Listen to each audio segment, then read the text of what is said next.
Muy buenas tardes, hermanos. Paz a vosotros.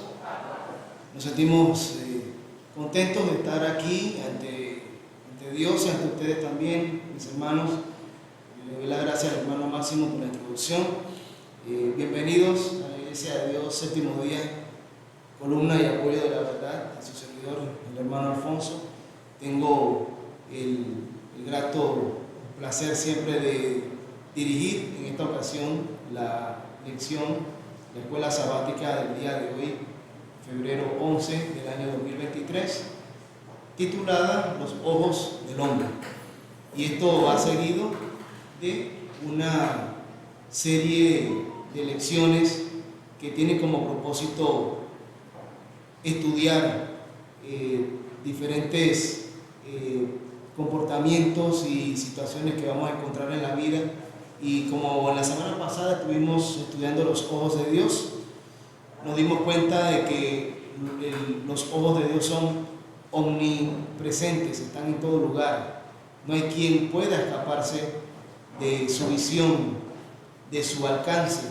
Y hoy vamos a ver los ojos del hombre y vamos a usar como marco de esta lección el libro de Génesis, capítulo 3, versos del 1 al 13. Y es en estos primeros versos donde encontramos en general, en estas citas, en esta lectura bíblica, encontramos la desobediencia del hombre. Y todo empieza cuando recordamos aquel pasaje donde la serpiente astuta, dice la palabra de Dios, más que todos los animales del campo que Jehová había creado, hecho, le dice a la mujer, o le dijo a la mujer, porque Dios os ha dicho, no comáis de todo árbol del huerto. Sabemos que esto fue una pregunta muy capciosa y por supuesto la mujer, en señal de amabilidad, tal vez, igual como nosotros hoy podemos responder amablemente a una persona X o a una situación X. La mujer respondió tal vez ingenuamente a la serpiente diciendo, del fruto de los árboles del huerto comemos.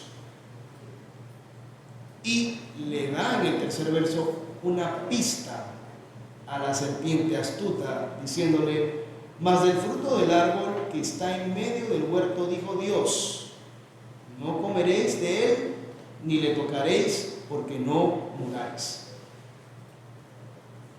Bien, ya había un parámetro establecido por Dios. Entonces, en secuencia, seguimos la lectura, dice, la serpiente dijo a la mujer, no moriréis. En otras palabras, contradijo lo que Dios había establecido.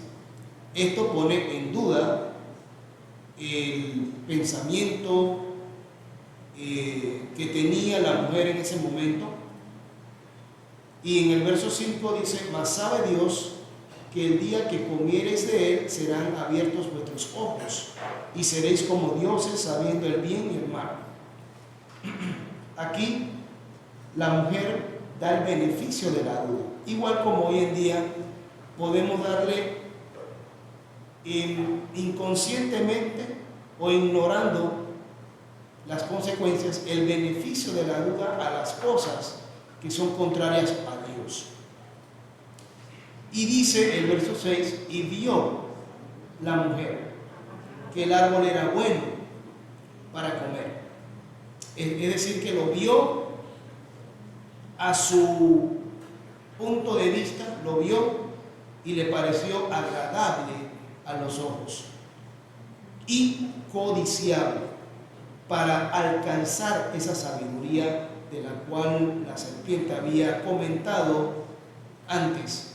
Y dice, vino la acción, y tomó su fruto y comió. Y a la vez, dice la palabra de Dios, y dio también a su marido, el cual comió a sí mismo como ella. no hay una diferencia. Al final los dos cometieron desobediencia, el pecado, que era contrario a la voluntad de Dios, y cayeron. Esto nos da a entender y nos da a conocer que la vista del hombre o los ojos del hombre nos pueden traicionar en un momento dado. Y este es un ejemplo que encontramos al principio de los tiempos. Y esto se ha dado, el hombre o la humanidad ha caído, lastimosamente hemos caído, me incluyo en la humanidad y ustedes también, hermanos, también somos parte de la creación. No podemos dejar llevar por nuestra percepción, nuestro ojo clínico, entre comillas, y creer saberlo todo. Aquí vemos el ejemplo donde no sirvió de nada tener los ojos que Dios nos dio para un buen fin, sino que Eva lo utilizó, y el hombre luego cayó también en esa desobediencia, lo utilizó de mala manera. Luego los versos a continuación hablan básicamente de la sentencia que Jehová iba a establecer por esa desobediencia. Y oyeron la voz de Jehová Dios que paseaba en el huerto al aire del día, y ellos escondióse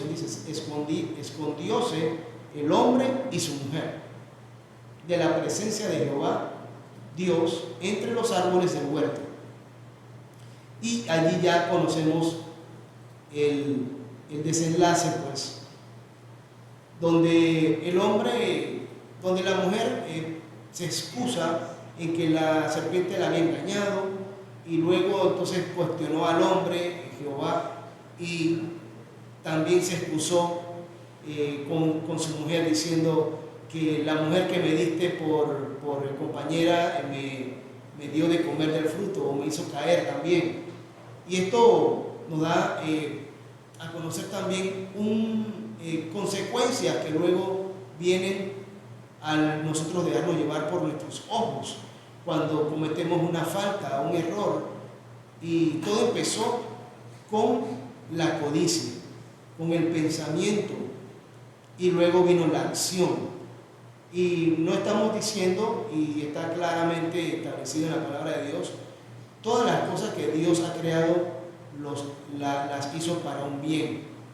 Está en nosotros cómo podemos nosotros amortiguar nuestros miembros, tener la capacidad, el autocontrol para sobrellevarnos a estas situaciones, a estas tentaciones. Y más adelante vamos a ver otros ejemplos donde encontramos en qué manera el ojo del hombre nos puede traer una mala jugada, un mal pensamiento, una mala percepción en un momento dado. Y vamos a conocer un poco más acerca de sus opiniones y comentarios también. Muy bien.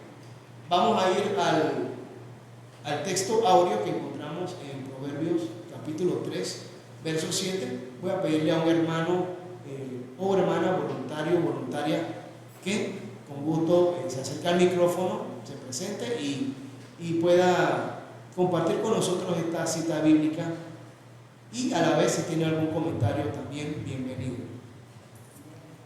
Hasta vosotros, hermano Toño. Dice: no seas sabio en tu opinión, teme a Jehová y apártate del mal. Proverbios 3:7. Amén. Muchas gracias, hermano. ¿Algún otro hermano o hermanita o joven también que desee compartir esta cita bíblica con todos los oyentes? Por favor.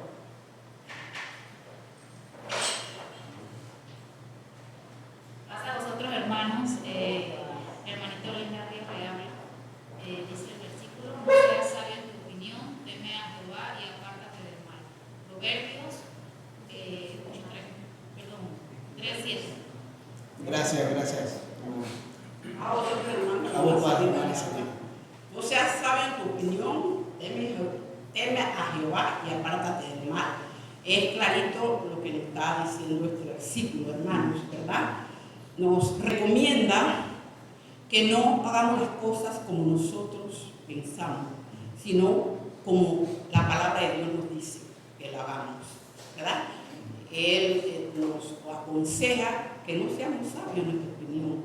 Primeramente, consultemos, ¿verdad?, la palabra del Señor y luego entonces actuemos, cosa que a veces nosotros no hacemos, ¿verdad? Entonces, temer a Jehová, dice, y que nos apartemos del mal. Si nosotros sabemos, ya nosotros tenemos muchos años de estar en la iglesia, muchos de nosotros tenemos muchos años de estar en la iglesia. Y ya sabemos muchas cosas de cuál es el mal, cuál es el bien. Y si estamos en un lugar peligroso, que sabemos que no debemos de estar ahí, pues apartarnos de ahí. Así es. ¿Verdad? Y si pensamos hacer algo que sabemos que no es agradable, sino también desechar esa cosa. Entonces eso es lo que yo entiendo de este versículo, hermano. Pasa vos, hermana. Ahora todos juntos, al unísono, nos ponemos de pie y vamos a compartir esta cita bíblica después de 3. 1, 2, 3. No seas sabio en tu opinión, teme a Jehová y apártate del mal. Proverbios 3, 5. Muchas gracias, hermanos, hermanas, visitas que nos acompañan. Y es algo, ¿verdad? Una regla muy importante, una enseñanza muy importante que encontramos en este proverbio. No seas sabio en tu opinión, es decir, que no creamos saberlo todo. Realmente la sabiduría absoluta o la verdad absoluta está solamente en Dios. Adicional, dice, teme a Jehová. Es una recomendación directa. Y esto debido a que muchas veces el hombre en su rebeldía es irreverente en sus acciones. No lo dice, pero sus acciones demuestran una irreverencia, una falta de solemnidad, de respeto hacia las cosas de Dios. Y básicamente aquí nos dice, teme a Jehová, y no dice que hay que tenerle miedo a Jehová, sino es un respeto, una honra que debemos darle a Jehová. Es como un hijo hacia un padre o un hijo hacia una madre. El hijo o los hijos debemos tener ese respeto hacia nuestros padres. Igualmente el proverbio nos dice muy claramente que hay que tener una conducta hay que llevar una conducta para poder llevar eso a un cumplimiento, a una acción. Y como decía la hermana Celinda, y apártate del mal para no participar de acciones que sean indecorosas para Dios. Pero también podemos ahondar un poquito aquí en esta sección del verso, y cuando dice apártate del mal, también nos da una alerta de que nosotros como seres humanos, como creación de Dios, Dios nos está diciendo, en un momento dado, tus sentidos pueden darte alguna señal equivocada y tomar no la mejor decisión.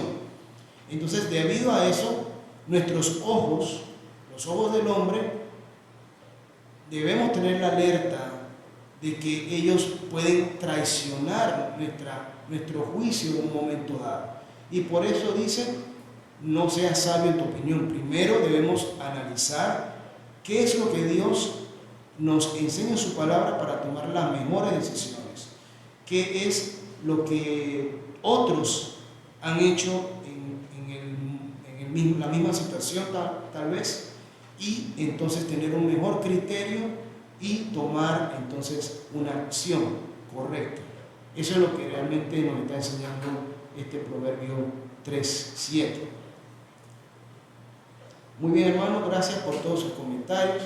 Ahora vamos a ir a las preguntas y vamos a ver en la primera pregunta, nos dice, ¿qué vio Eva?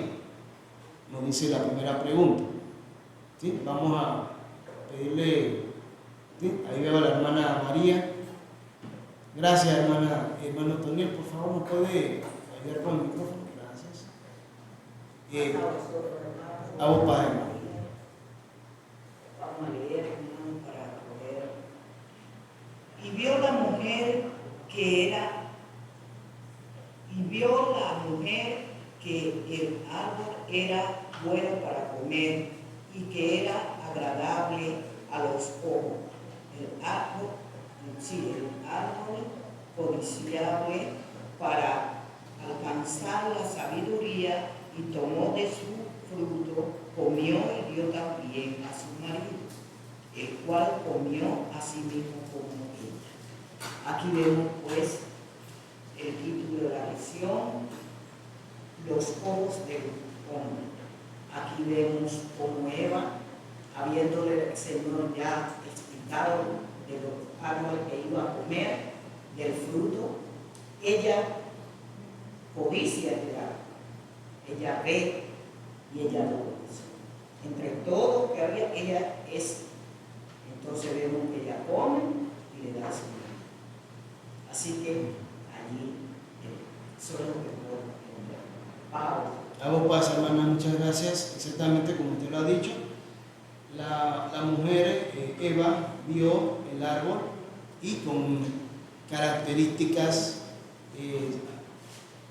que para ella eran increíbles. Era un árbol bueno para comer y que era agradable a los ojos, era hermoso, frondoso, y el árbol codiciable. Codiciable, buscamos en el diccionario y nos dice también que es un árbol deseable para alcanzar la sabiduría.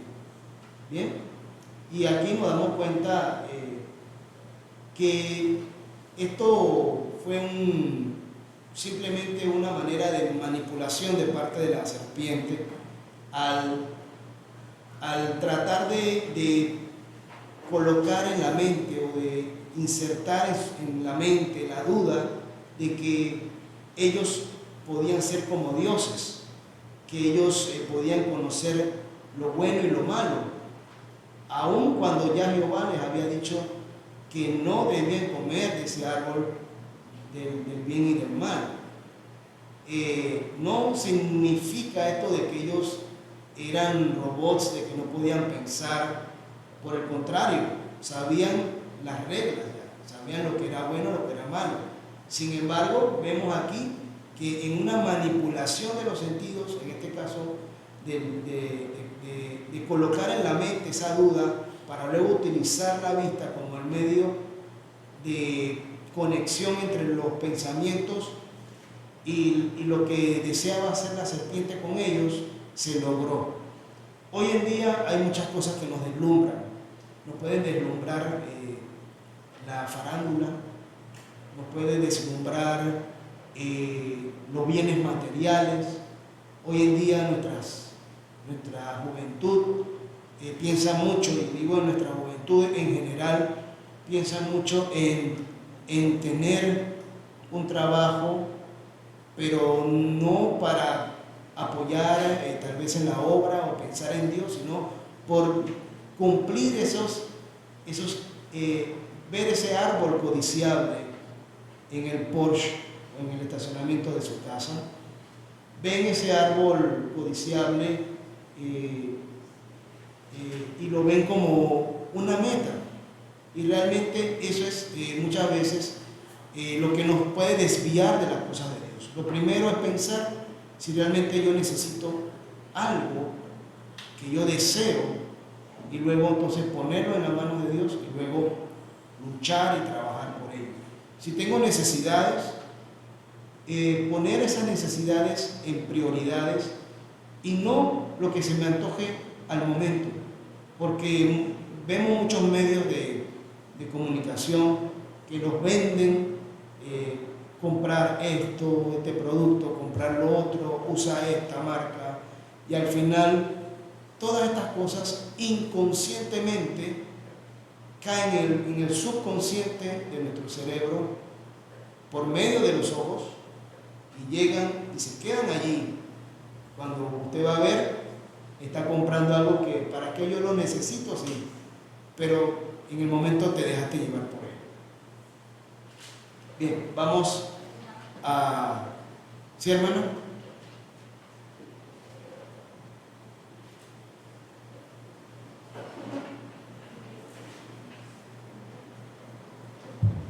Ahora, hermano, Hago paz. tenemos que tener cuidado, como dice el doctor de memoria, que cuando nosotros tenemos que expresar la opinión nuestra con la que Dios nos ha dado. Vimos el ejemplo de Eva, que no solamente era prohibido comerlo, sino ni tocarlo. Entonces, tuvo oportunidad de ella poder ver que se quedó allí. Vemos que también nosotros, cuando estamos en una situación, tenemos la oportunidad de si continuamos haciendo lo correcto o dejamos que nuestro Dios, la dirección de Él nos ayude para que salgamos de ese problema. Porque hay oportunidad, pues, que uno puede reaccionar para no caer. Gracias, hermana Josefina, por ese comentario. Vamos a la siguiente pregunta. ¿Cómo se describen algunas acciones en Proverbios? ¿Sí? Vamos a pedir a algún otro hermano, hermana, voluntario. ¿Sí? Vamos a pedirle a la hermana Ayelis.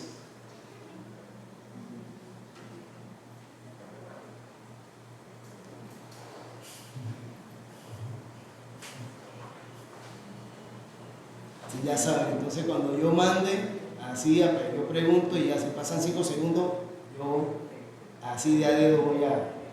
Bueno, pasa a vosotros la hermana Yeli, la habla. Dice, ¿cómo se describen algunas acciones en Proverbios? Pues aquí nos dice que todos los caminos del hombre son limpios en su opinión, mas Jehová pesa los espíritus.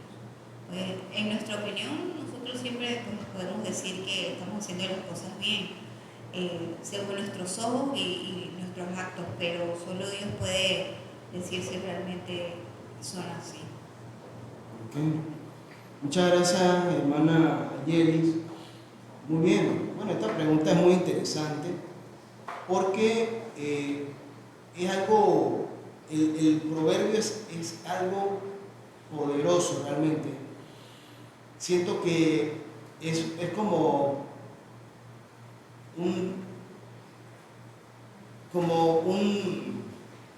cuando uno tiene un problema, es la cita bíblica ideal, cuando uno tiene alguna duda de qué acción, qué decisión tomar en un momento dado. Porque habla acerca de que todos los caminos del hombre son limpios en la opinión del hombre. O sea, el hombre piensa, el ser humano, podemos llegar a pensar que estamos bien, camino limpio, no hay obstáculos, no hay nada, todo perfecto. Sin embargo dice, mas Jehová pesa. Jehová equilibra, encuentra el balance perfecto. Como decía hace un rato, la verdad absoluta. No es la verdad según mi criterio, no, es la verdad en mayúscula. La única verdad. Entonces Jehová pesa o equilibra, dice, los espíritus, es decir, los ánimos, nuestros deseos, nuestras metas. Eso es lo que el proverbio nos está describiendo acerca de algunas acciones que podemos tomar.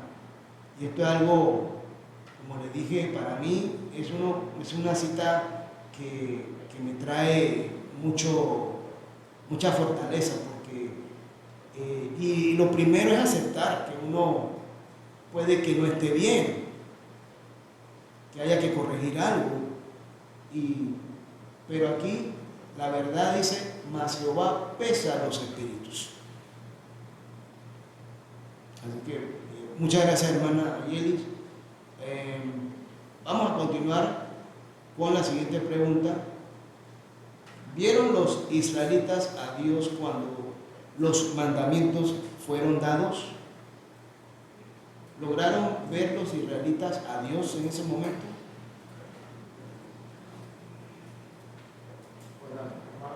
Bien. Vemos que los israelitas no vieron a Dios en ese momento. Ellos solamente oyeron la voz, la palabra que Él decía, pero ellos no lo vieron. Esa palabra que Él decía también era para que ellos la pusieran en práctica y se la enseñaran a sus hijos. Como hoy en día nosotros también se la enseñamos a nuestros hijos.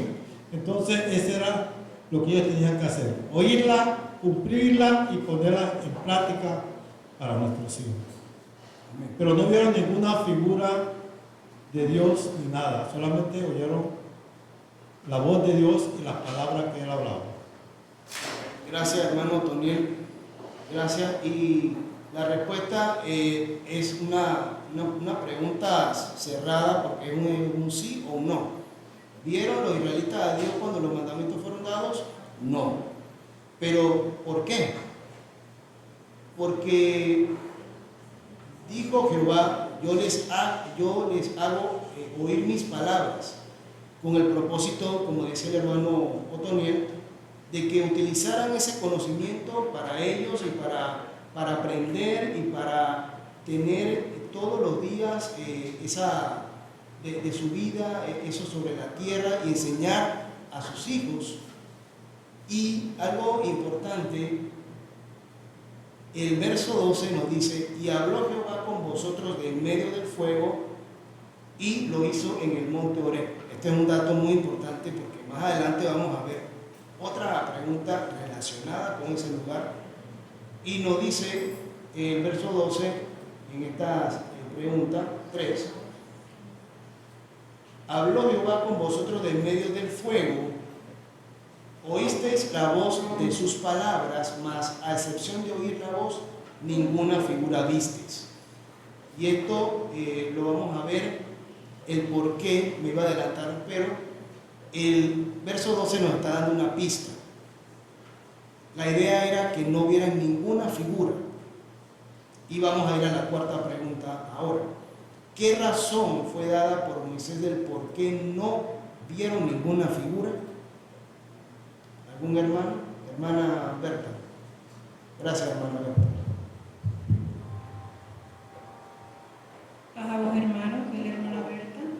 Con referencia a la pregunta, ¿qué razón fue dada por Moisés del por qué no vieron ninguna figura? Primero vemos que aquí nos dice que él tenía que enseñar sobre los mandamientos. En los mandamientos, la ley de Dios nos dice que no hagamos imagen ni semejanza de cosa alguna de que esté arriba en el cielo, ni abajo en la tierra, ni en las aguas debajo de la tierra.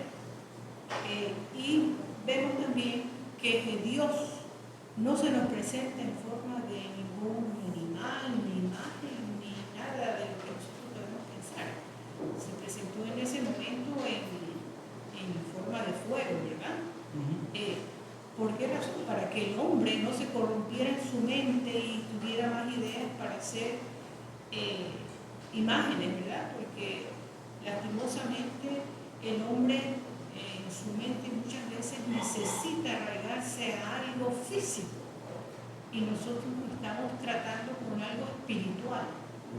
Somos parte espiritual, parte carne, y entonces esto es lo que llena en nuestra vida la parte espiritual, esta ley que Él nos da, que es fácil cuando crecemos, pero si permitimos que lo que está a nuestro alrededor nos vaya corrompiendo poquito a poquitito, ¿verdad? Todo entra por los ojos.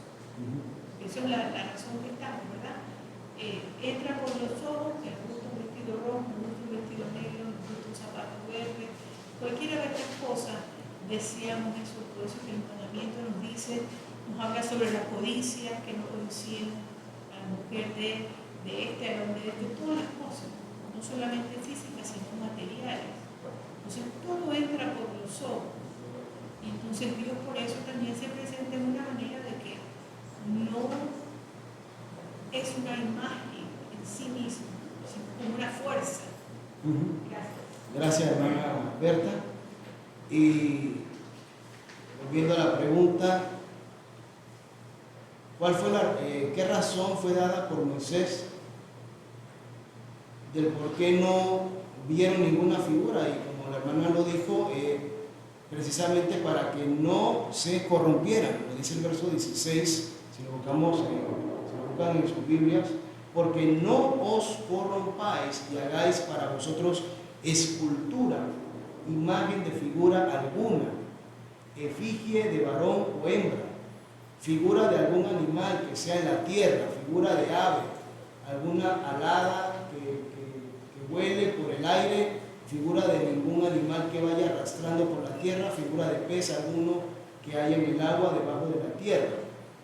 Y porque alzando tus ojos al cielo y viendo el sol y la luna y las estrellas y todo el ejército del cielo, no seas incitado y te inclines a ellos y les sirvas. Hay muchas personas en el mundo que veneran a los ángeles, son creación de Dios también, son parte del ejército del cielo, por ejemplo. Incluso a seres humanos. Digo, eso ya es algo muy conocido, pero lo vemos en el plano espiritual también. Hombres o mujeres que, entre comillas, han tenido una buena imagen que el hombre, el ser humano ha visto, pero dentro de su corazón no sabemos. Y siguen y veneran a hombres, mujeres, por siglos y por costumbre, muchas veces, y no saben que en realidad están cometiendo pues, esa falta de ir en contra de la voluntad de Dios, porque como nos dice la nota, Dios no quería que se hicieran un ídolo o una imagen esculpida, y por ello Dios nunca se le presentó directamente en ninguna forma. Se veía un resplandor en medio del fuego, pero tampoco significa que el fuego era la imagen de Dios en ese momento. Y esto nos ayuda a entender, esto fue en el monte Horeb, hermanos. Bien, ahora vamos a la quinta pregunta. ¿Vio Elías a Dios? Vamos a pedir a otro voluntario o voluntaria.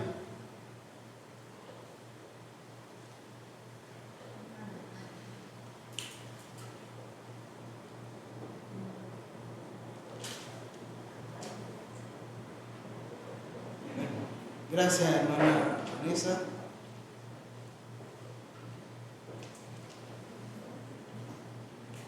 A vosotros, hermanos. A vos, padre, hermano. Como vemos, ¿verdad? La pregunta es bastante puntual. ¿Vio Elías a Dios? La respuesta sería no lo vio. Pero tenemos que tener muy en cuenta, hermano, que aquí se está hablando sobre los ojos del hombre. Nosotros, la humanidad, no tenemos necesidad, si verdaderamente creemos, ¿verdad?, de que Dios existe, vemos la creación, las grandes maravillas que Dios ha hecho, nosotros nos toca obedecerlo. Y era lo que pues Elías y todos los grandes hombres de Dios y nosotros hoy en día debemos hacer: creer en su existencia, obedecerlo. No hay necesidad de verlo, porque esa es la verdadera fe. El saber de que Dios existe, que nos dio la palabra suya para que la pongamos en práctica, y como dijo la hermana Berta, que pues, segundo eso, todo lo que es de Dios es espiritual, ¿verdad? Los ojos del hombre ven cosas que para Dios no son buenas, pero para el hombre sí. Por lo tanto, nosotros lo tenemos que ver con esos ojos por medio de ese Espíritu de Dios que tenemos en nosotros para poder hacer las cosas que a Él le agradan. La pregunta es sí, la respuesta es no lo vio. Gracias hermana Vanessa. La hermana ha mencionado algo muy importante, que el hombre lo ve de una forma y debemos verlo de una manera espiritual. ¿Vio Elías a Dios? No lo vio, pero lo sintió. Recordando que Elías venía de huir una persecución que tenía ya conocido la situación con Jezabel. Estaban desapareciendo todos los profetas y él tenía ese respeto hacia Dios. Él quería honrar a Dios, quería hacer algo por su pueblo, pero el pueblo estaba corrompido en ese momento también. Entonces, al él huir y llegar a una situación muy delicada, incluso casi a punto de morir, vemos en la cita de Primera de Reyes 19, 8 al 12, que dice: levantóse pues y comió y bebió y caminó con la fortaleza de aquella comida 40 días y 40 noches, recordando que Dios tuvo misericordia de Elías y lo protegió, así que incluso las aves le llevaban alimento a ese lugar que solamente Dios sabía. Por eso, recordando la lección anterior, los ojos de Dios, Él sabe y conoce nuestra posición, nuestra ubicación en el mapa de Él, no en el mapa del hombre, en el mapa de Él. Y de una manera nos tiende la mano, nos da la mano y nos apoya siempre. Así sucedió con Elías. Y me llama la atención en este verso 8, dice: y caminó con la fortaleza de aquella comida 40 días y 40 noches hasta el monte de Dios, Horeb, el mismo lugar en donde el pueblo de Dios había recibido los mandamientos. Interesante, ¿verdad? Y no lo vio, igual como sucedió miles de años antes con el pueblo, con Moisés. Y dice, y allí se metió en una cueva donde tuvo la noche, y dice, y fue a él palabra de Jehová, es decir, y llegó la palabra de Jehová a él, el cual le dijo: ¿qué haces aquí, Elías? Lo oyó, no lo miró. Y dice, y él respondió: sentido he un vivo celo por Jehová Dios de los ejércitos. Él estaba hablando con Dios en ese momento. ¿Y qué significa esto? Esto es algo muy importante también, porque en el verso 10 dice: y él respondió: sentido he un vivo celo. Esto significa sentido he un nivel de responsabilidad grande, y eso es lo que nos lleva a ese contacto con Dios. Cuando llegamos a ese nivel espiritual en donde podemos conversar con Dios, contarle nuestros problemas, nuestras situaciones, vamos a ver todo a través de los ojos de Dios, no a través de nuestros ojos literalmente hablando, sino de una manera espiritual.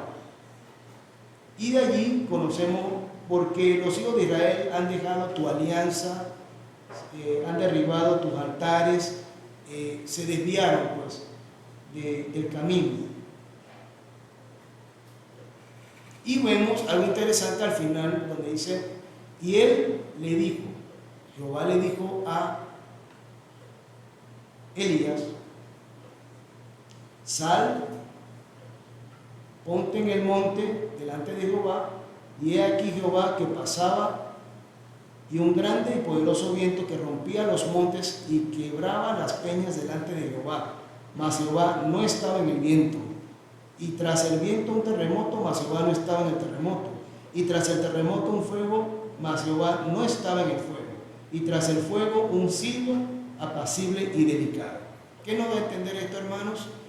que al final Dios no tomó ninguna forma de terremoto, ni de fuego, ni de ¿qué más decía la cita? Ni de viento. Entonces muchas personas se tornan temerosas cuando escuchan un viento, algo alrededor, algo en la naturaleza. Esa es parte de la creación de Dios, mas no es Dios. Entonces, esto es realmente lo que la cita bíblica nos enseña, que llegó un momento donde Jehová habló con Elías, mas Elías nunca logró verlo, pero sí sentir su poder. Y vamos a leer en la nota, dice, Elías experimentó el viento, el terremoto y el fuego, pero Dios no estaba en ellos. Esto es algo también muy interesante en esta lección, porque nos ayuda a entender que Elías estaba 100% claro en cómo él tenía que ver las cosas de un modo espiritual. Y nosotros hoy en día podemos tener problemas y situaciones y podemos pensar, este es Dios que se está manifestando, y esto es algo que Dios me está diciendo, pero no, a veces son el entorno, suceden cosas que están fuera de nuestro control, pero en nuestro interior, en nuestro corazón, hermanos, debemos estar claros de que no debemos depender de lo que vemos con nuestros ojos, como dice la lección, ojos del hombre, sino a través de los ojos de Dios. Vamos a la sexta pregunta. Cuando Felipe le pidió a Jesús que les mostrara al Padre, ¿cómo respondió Jesús?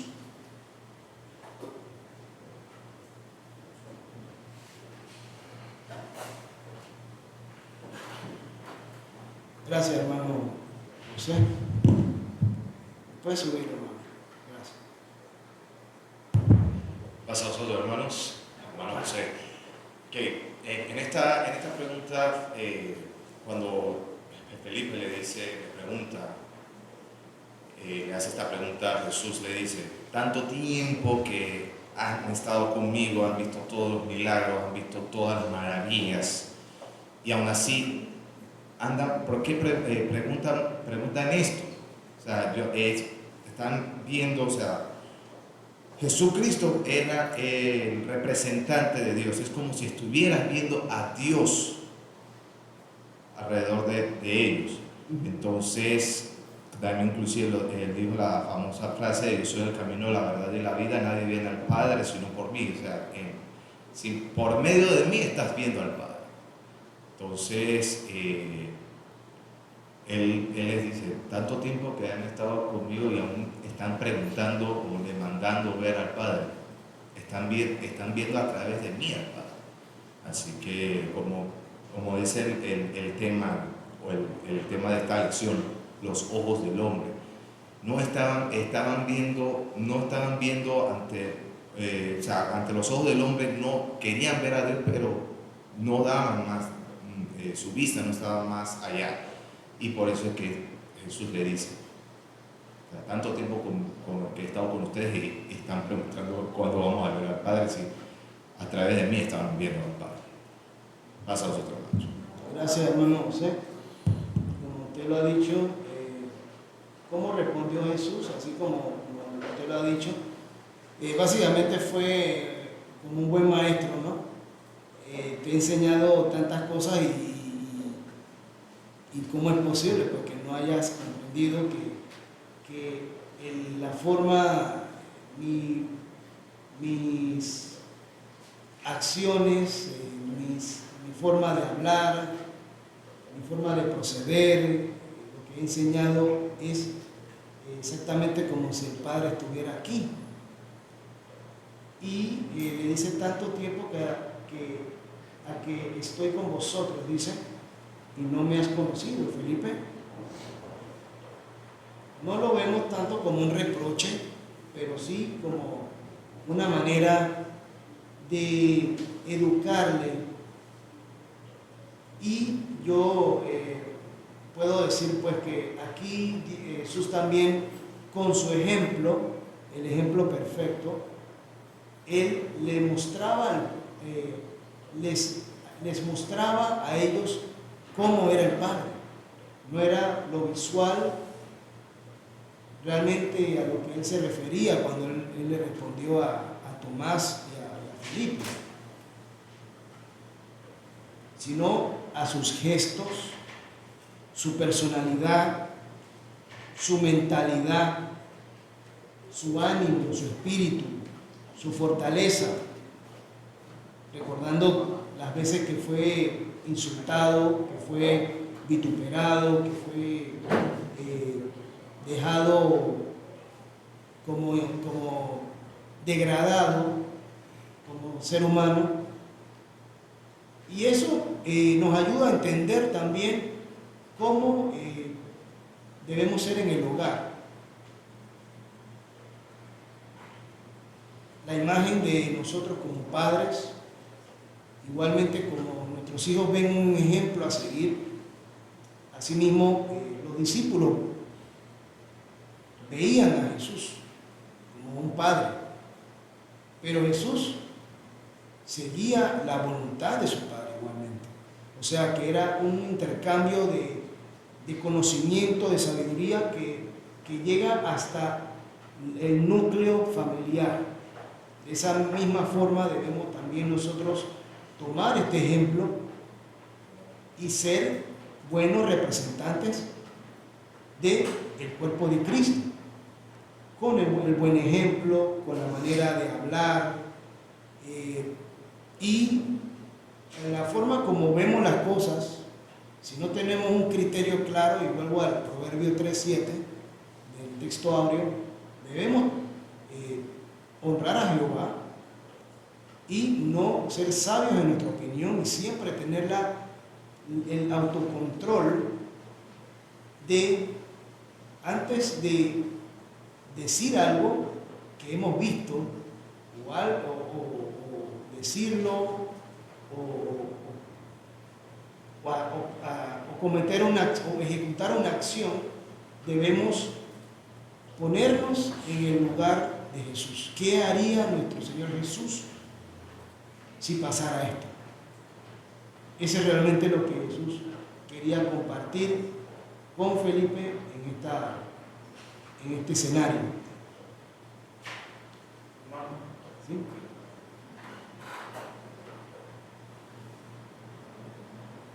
Un comentario en esta pregunta, porque vemos que en ese entonces Jesús representaba al Padre, y hoy en día pues esto no ha cambiado. Nosotros como hijos de Dios representamos al Padre, representamos al Hijo. Entonces es muy importante nuestras acciones, porque estamos representando a Dios delante del mundo. Así que como iglesia pues debemos de tener esto siempre anuente, de que cada uno de nosotros representamos al Padre, representamos al Hijo. Estamos aquí hoy en esa representación. Muchas gracias, hermano Máximo, por ese comentario. Muy bien. O sea que lo que nosotros vemos en la televisión, en el celular o en nuestro entorno, hay personas que están viéndonos también. ¿Qué es lo que ve fulanito? ¿Qué es lo que ve? Porque él dice que él es el verdadero Hijo de Dios. Entonces, ¿qué ejemplo estamos dando a los demás? Hay personas que nos ven y no sabemos. Simplemente están allí, pero llega un momento donde esa persona puede vernos a nosotros como un ejemplo y toma ese gran paso de seguir a Jesús por medio de nuestro ejemplo. Gracias, hermano Máximo.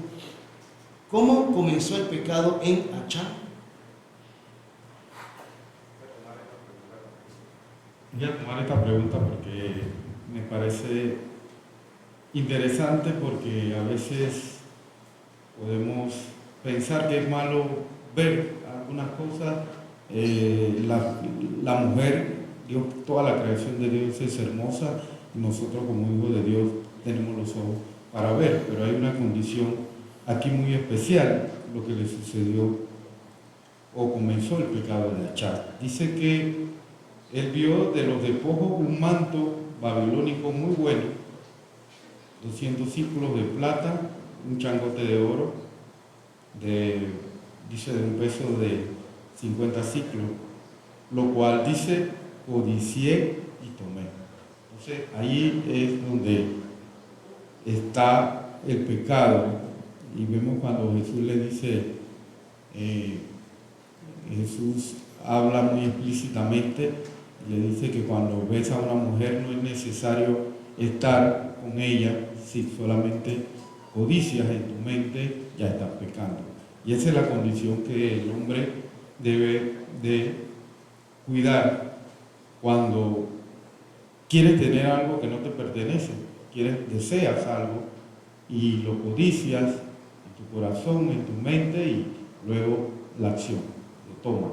Entonces, ese es el cuidado que debemos tener nosotros como hijos de Dios, no codiciar, no desear algo que no nos pertenece.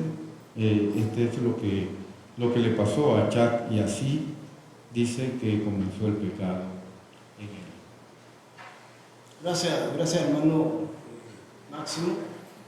Sí, es una situación muy interesante porque, como usted lo ha dicho,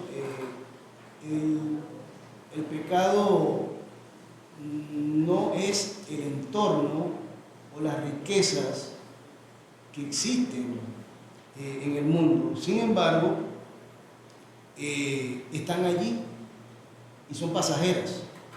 Y realmente esas riquezas materiales no deben ser codiciables, no deben ser deseables por el Hijo de Dios. No debe ser la prioridad.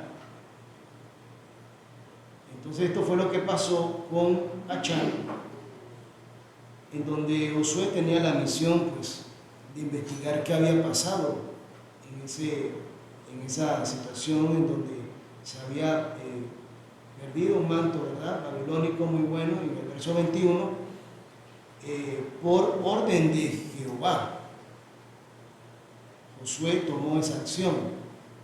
Y Josué, un hombre de Dios, se humilló en nombre del pueblo por esa falta, porque todo lo que cometía, el error que cometía el pueblo, un miembro del pueblo, se recaía sobre todo el pueblo, como hoy en día. Hay algo que no tocamos mucho, pero si, por ejemplo, una congregación, hay miembros que no están haciendo las cosas bien, esto también puede afectar a la congregación en general y no traer esa bendición a la obra en un lugar. Entonces debemos todos procurar también dar lo mejor al Señor. Y si hay un hermano o una hermana que necesita apoyo, fortaleza espiritual, darle la mano, darle ese buen consejo, porque así como sucedió con la serpiente astuta que veíamos en la primera pregunta, en la lectura bíblica, esta serpiente astuta tomó el lugar, el eslabón más débil de la cadena, tomó a la mujer y fue engañada. Entonces, asimismo, sucedió, pues volviendo a la cita bíblica, que fueron de una manera metódica, de familia en familia, hasta que Josué encontró a esta persona, y esta persona, Achab, dice, aceptó que había codiciado lo mismo que sucedió con Eva y que ha sucedido también con otros personajes en la palabra de Dios, y que nos puede suceder también a nosotros hoy. Y eso, por eso es lo importante de esta lección, en donde nuestros ojos juegan un papel muy importante, porque debemos prácticamente tener un filtro para que nuestros ojos no nos lleven hacia el mal. Y ese filtro es el Espíritu Santo, lo que nos hace a nosotros discernir entre lo bueno y lo malo, y de allí tomar la mejor decisión para luego ejecutarla. Y bien, vamos a la pregunta siguiente. ¿Qué secuencia de eventos precedieron al pecado grande de David? Algo muy similar. Pasa a vosotros, hermano. Hermano Marco.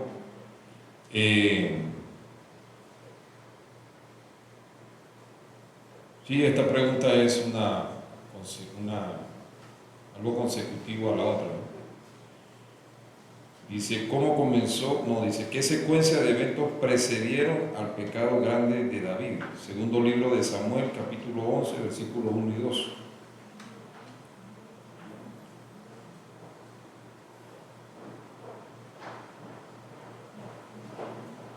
Dice, y aconteció a la vuelta de un año, en el tiempo que salen los reyes a la guerra, que David envió a Joab y a sus siervos con él y a todo Israel, y destruyeron a los amonitas y pusieron cerco en Rabá, mas David se quedó en Jerusalén.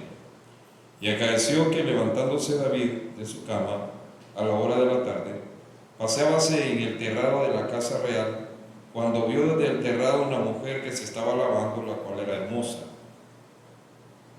Bien, entonces dice aquí primero, en el versículo 1, David como rey tenía el deber de estar al frente de la batalla y no lo hizo. Mandó a sus siervos, eso en primer lugar. Segundo, dice que se levantó David de la cama, o sea que estaba de holgazán, de Aragán. Estaba en su tiempo de ocio, pudiendo haber estado al frente en la guerra con el pueblo, él estaba aquí en ocio. El ocio no es bueno, por eso la palabra de Dios critica el Aragán. Dice que el que no trabaja, que no coma, dice la Biblia. Hablando del Aragán. Dice, y a la hora de la tarde, o sea que durmió todo el día, hermano. Paseábase por el terrado de la casa real, cuando vio, dice, desde su terraza, una mujer que se estaba lavando, la cual era muy hermosa. Ya el hermano Máximo hablaba de eso en la pregunta anterior. Este hombre dice que vio, codició y tomó para sí del anatema. Lo mismo pasa aquí. David, en una condición de holgazanería, en una situación de ocio, dice que desde su terraza había una mujer que se estaba bañando. Todos aquí conocemos nuestra naturaleza humana. Entonces tenemos que evitar estas cosas, porque una cosa lleva a la otra, ¿verdad? Es como usted está en un lugar que no es adecuado, ahí hay cosas que están al alcance de la mano, y entonces está usted expuesto a muchas cosas, es mejor evitarlas. Nosotros, y acá la palabra de Dios, y la palabra de Dios nos lo aconseja, porque es que toda esta escuela es interesante, porque Jesús fue siempre el que representó al Padre, no solo fue en el Nuevo Testamento. Todas aquellas apariciones que hubieron en el pasado, que leemos en el Antiguo Testamento, cuando no era el ángel de Jehová, era Jesús, porque nunca el Padre fue visto, dice, no hubo hombre que lo pueda ver sin morir. O sea, es tanta la energía de Dios que no podemos presenciar con esta naturaleza su presencia, ¿no? Valga la redundancia. Entonces, si nosotros conocemos esa debilidad, Jesús también la conoce, porque Él se hizo carne como nosotros, con las mismas limitaciones. La palabra de Dios nos aconseja esto, pues los sentidos del hombre debemos de cuidarlos. En otras escuelas hemos visto el oído, el ojo, la boca, etc., ¿no? O sea, los sentidos, como somos de la imagen de Dios, Él conoce nuestra naturaleza y sabe que tenemos esta capacidad a través de nuestros sentidos de apropiarnos de las cosas, ¿no? Y en el caso de David, pues tuvo esta debilidad, se descuidó en su vida espiritual y en sus obligaciones, y le trajo como consecuencia que vio a aquella mujer, la codició y la tomó para sí. Creo que la siguiente pregunta, o solo esta pregunta lo dice. Solamente. Sí, porque no dice más la lectura, pero sabemos toda la historia de que de ahí nació, hubo una relación ilícita, ¿verdad? Y ahí cometió este grave error David, producto de su descuido, ¿no? Entonces nosotros como hijos de Dios no podemos descuidarnos, estamos expuestos al pecado, tenemos esta limitante física que es la carne y tenemos que estar atentos a esta naturaleza que es débil. O sea, para eso Dios nos dio el Espíritu Santo, para que podamos ir. Qué bonitas las escuelas, pues, que nos recuerdan estas cosas, para moldear nuestra vida. Y esto es personal, cada uno de nosotros debe de analizarse hasta qué punto tiene X o Y debilidad, ¿no? Y cuidarse de ella. Muchas gracias, hermano. Exactamente, concordamos todos en estos comentarios, en donde, como dice la nota, tanto Achán como David fueron conducidos por lo que vieron. Y esto se asemeja mucho a una pequeña chispa, ¿verdad? Una chispa que me recuerda a estos programas de supervivencia, ¿verdad? Que no tienen absolutamente nada que cocinar y de repente hacen un fuego de la nada, sin fósforo, sin ningún tipo de combustible. Y así sucede. La vista, como dicen, la vista es necia. Por eso dice, apártate del mal. Porque nosotros solos, con nuestra fuerza, no lo vamos a lograr. Entonces, si nuestra fuerza es Jehová, es Dios, tenemos que seguir ese consejo de parte del Padre y alejarnos, porque Él sabe que en un momento dado pudiéramos caer. La siguiente pregunta nos habla ya nos pone a analizar ahora de aquellas cosas del mundo que nos atraen a través de la vista. ¿Cuáles son las cosas del mundo? Dice la siguiente pregunta. Así que voy a pedirle a algún joven, puede ser, luego bastante jóvenes hoy, soy muy bueno, muy positivo. ¿Sí? Bien, ahora vamos a usar el dedo. Vamos a pedirle al hermano Christopher. No, está bien, el hermano Dave se levantó. He's young. Buenas tardes, David aquí. Pregunta 9.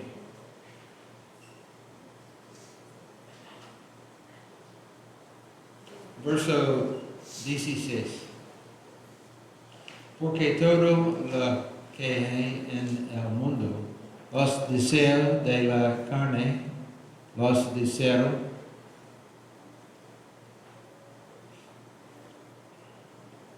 de los ojos y la vanagloria de la vida, no son del Padre, sino del mundo. Lujuria de los ojos. Gracias. Amén. Muchas gracias, hermano Dave.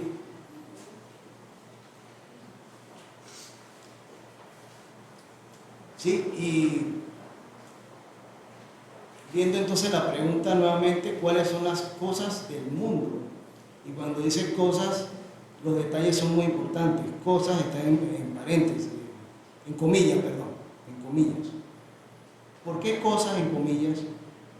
Porque a veces son cosas que no se tocan. Es más, pudiéramos decir que todo es a través de nuestro sentido, nuestra mente, sobre todo, los colores, el movimiento. Hay una forma de que los comerciales nos insertan en nuestro subconsciente mensajes. Y esto a través de los fotogramas. Los fotogramas son cuadros que van por segundos. Y se han hecho experimentos, no de ahora, hace ya casi un siglo atrás, y se ha descubierto de que lo que queda en nuestro subconsciente, que no sabemos que lo hemos visto,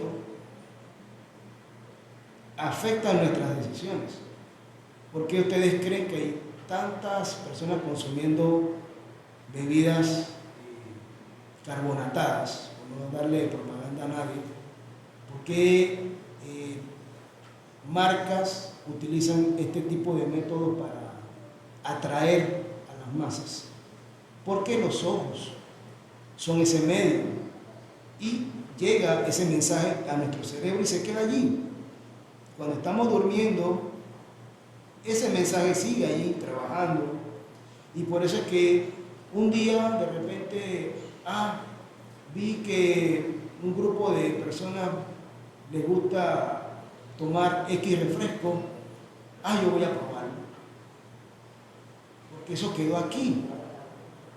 Entonces por eso el Espíritu Santo de Dios y la sabiduría de Dios es tan perfecta, que Él nos dice: aléjense, porque las cosas del mundo, dice, es todo aquello, dice, todo lo que hay en el mundo. Como dice el verso 16, la concupiscencia de la carne. ¿Qué es la concupiscencia de la carne? Los deseos de la carne y los deseos de los ojos y la soberbia de la vida. ¿Qué es la soberbia de la vida? Es la rebeldía que podemos tener una vez ponemos las cosas del mundo por encima de las cosas de Dios. Y allí es donde las cosas, ¿cuáles son las cosas del mundo? Son descritas como aquellas que se imponen ante las cosas de Dios. Todo lo que sea relacionado al mundo, que nos separa de Dios, son aquellas cosas del mundo. Si, por ejemplo, nos invitan al servicio, estamos contentos, vamos a celebrar el día del reposo, y por alguna razón me dio una sed de algo por tomar, y no, espérate, yo voy a la refrigeradora, voy a tomar algo. O de repente, no, que es que tengo un dolor de espalda y creo que no me puedo sentar, así que no voy a poder ir al culto, al servicio hoy, porque, busco una serie de excusas, precisamente porque esos deseos de nuestra carne, de querer seguir durmiendo, como decía el hermano Marco, don Lazán, seguir descansando, durmiendo lo que ya descansaste ayer y antes de ayer. Entonces, en lugar de poner las cosas de Dios por encima de todo, nos llega entonces a desear o seguir teniendo las cosas del mundo como primera opción. Ahora, la siguiente pregunta es la última, está ligada con esta y nos dice: ¿cómo somos advertidos? ¿Qué se nos advierte en Santiago? Vamos a pedirle a otro hermano, otra hermana. ¿Cómo somos advertidos por Santiago acerca de los ojos, las cosas del mundo? A ver, ¿quién se anima?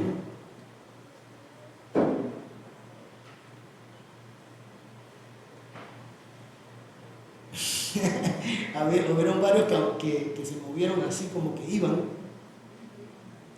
pero no. Ahí viene la hermana Josefina.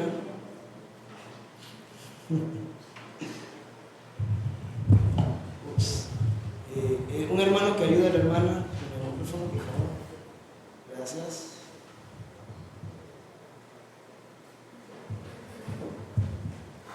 Un poquito más, hermano, puede bajar un poquito más. Hermana Josefina. Dice que cómo somos advertidos por Santiago.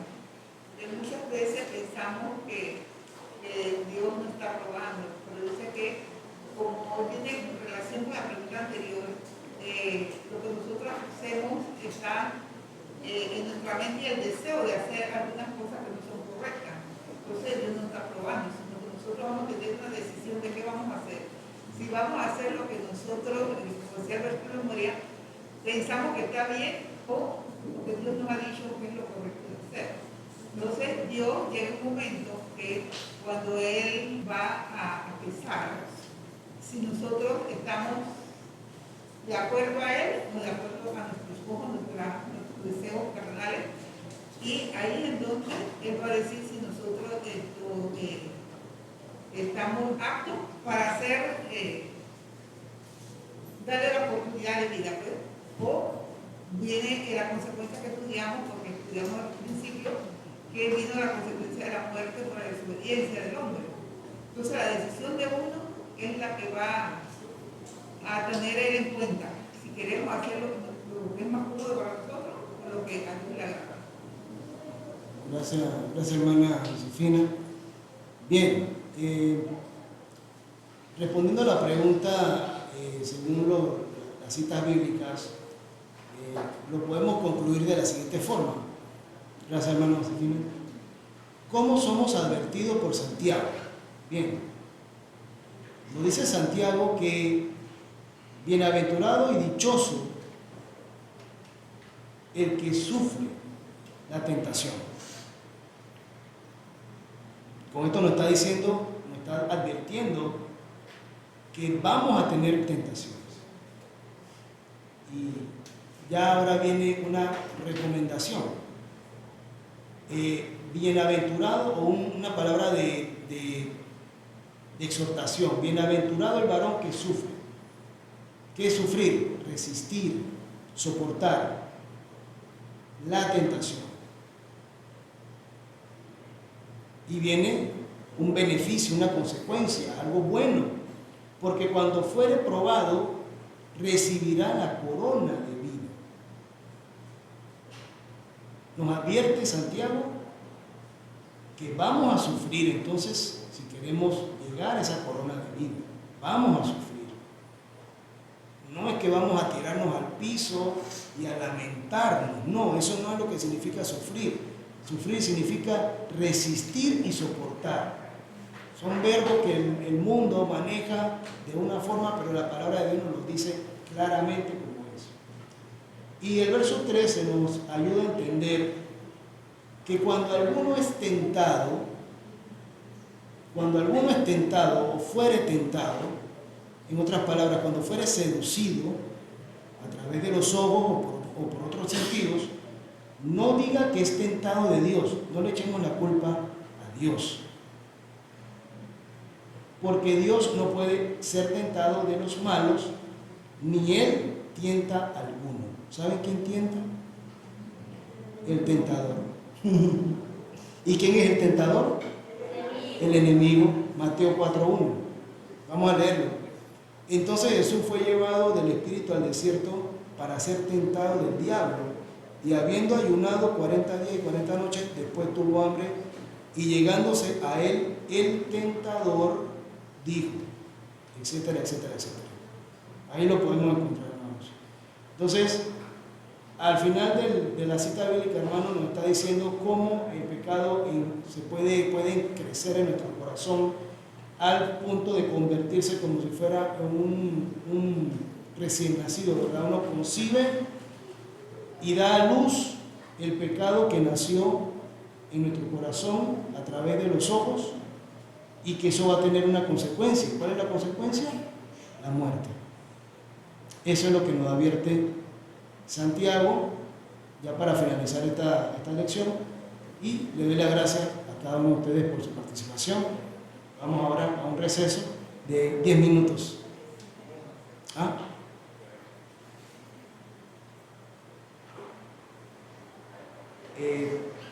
10 minutos. Gracias, hermanos.